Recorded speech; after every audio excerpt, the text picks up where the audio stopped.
মঙ্গলবার আক্রান্ত সিপিআইএম কর্মীর বাড়ি পরিদর্শনে গেলেন বিরোধী দলনেতা সহ সিপিআইএম প্রাক্তন বিদ্যুৎ মন্ত্রী। জানা যায়, গত 17 তারিখে বিশালগড় অফিস টিলা সিপিআইএম পার্টি অফিসের সামনে এক কর্মসূচিতে সিপিআইএম কর্মী মোশাররফ হোসেন শামিল হন।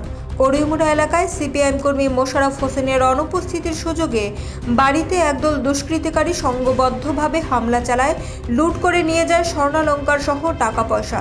অভিযোগ, মারধর করা হয় বাড়িতে থাকা মহিলাদের উপর। এই ঘটনা নিয়ে মঙ্গলবার সকালে সিপিআইএম কর্মী মোশাররফ হোসেনের বাড়িতে পরিদর্শনে আসেন বিরোধী দলনেতা জিতেন চৌধুরী, সিপিআইএম প্রাক্তন বিদ্যুৎ মন্ত্রী মানিক দে, বিশালগড় সিপিআইএম মহকুমা কমিটির সম্পাদক পার্থ প্রতিম মজুমদার সহ অন্যান্যরা।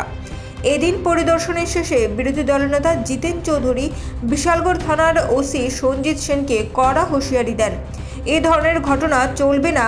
তিনি পুলিশের মহানির্দেশকের সঙ্গে কথা বলেছেন, অতি সত্বর এই ধরনের ঘটনার সাথে যুক্ত দুষ্কৃতিকারীদের চিহ্নিত করে কঠোর শাস্তি প্রদান করার জন্য।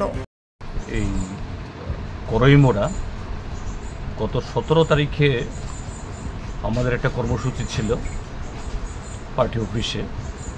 এটা ইতিমধ্যেই ত্রিপুরাবাসী সবাই জানেন যে সেখানে দিন দুপুরে একটা পুলিশের অনুমতি নিয়ে একটা প্রোগ্রাম করা, তার উপরে শাসক দল হামলে পড়ে এবং প্রায় 1.5 থেকে 2 ঘন্টা সেদিন পার্টি অফিসের উপর তারা হামলা চালায়, মোটরসাইকেল এবং আরও অন্যান্য সম্পত্তি ধ্বংস করে।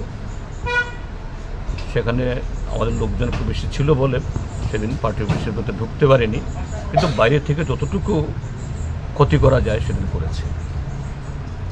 সেই ঘটনার পর তারা এখানে এই করিমুড়াতে, এখান থেকে আমাদের পার্টি অফিস খুব বেশি দূরে নয়, দল বেঁধে এসে প্রায় 1 ঘন্টা ধরে এই বাড়ির সবটা লুটপাট করে।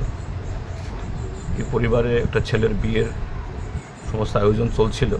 স্বাভাবিকভাবে যে কোনো মধ্যবিত্ত পরিবারে যদি ছেলে বা মেয়ের বিয়ে হয় আমাদের সমাজে, সেখানে তারা নানা ধরনের আয়োজন করে, স্বর্ণালংকার থেকে শুরু করে টাকা পয়সা, কাপড় চোপড়, অন্যান্য।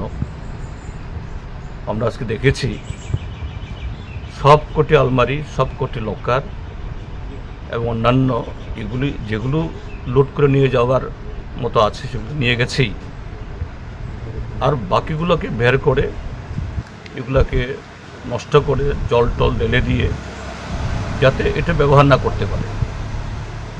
এখানেই শেষ না, তখন বাড়িতে পুরুষ ছিল না, মহিলারা ছিলেন। তারা রান্নাঘরে রান্নাবান্নার কাজ করছিলেন, তাদের উপরে চড়া হয় এবং মহিলাদের উপরেও সেখানে তারা হাত তুলে। এই বাড়ির কয়েকজন অল্প বয়সী ছেলে ছিল যাদের সাথে এরা ঠিক এখনও রাজনীতিতে সচরাচর সেরকমভাবে যোগদান করার বয়সও তাদের হয়নি। হ্যাঁ, তারপরে তারা রক্ষিত হয়নি। এবং আজকে এখানে যা জানলাম, এখানকার প্রতিবেশীরা বলছেন তারা যখন আসে 2 দিক থেকে রাস্তা ব্লক করে দিয়ে যাতে কোনো পথচারী না আসতে পারে, নিরাপদে নির্বিঘ্নে তারা যাতে লুটটা করতে পারে, ধ্বংসটা করতে পারে, এটা করেছে। এটা ঠিকই যে ঘন্টা ধরে যে তাণ্ডব চালিয়েছে আমরা দেখছি। এবং শুধু তা নয়, যে এই পাড়া প্রতিবেশীরা যদি এগিয়ে না আসতে পারেন আতঙ্ক তৈরি করার জন্য 5-6 রাউন্ড আগ্নেয়াস্ত্র থেকে তারা গুলিও করেছেন, মানুষ দেখেছেন। তো এই হলো ত্রিপুরাজ্য আজকে বিকশিত ভারত, এবং সেই বিকশিত ভারতের মধ্যে ত্রিপুরা যে আরও কত এগিয়ে বিকশিত হচ্ছে তার চিত্র। আমাদের রাজ্যের মাননীয় মুখ্যমন্ত্রী প্রায় প্রতিদিন বলেন, যশস্বী প্রধানমন্ত্রীর আশীর্বাদ, তার যে প্রত্যক্ষ সহযোগিতায় ত্রিপুরা সব ক্ষেত্রে এগিয়ে যাচ্ছে। কিন্তু সে এগিয়ে যাওয়ার চিত্র আমরা আমাদের এই রাজ্যের যোগাযোগ ব্যবস্থা, শিক্ষা ব্যবস্থা, স্বাস্থ্য ব্যবস্থা, আইন শৃঙ্খলা উন্নয়ন। ব্যুরো রিপোর্ট, পাবলিক নাও।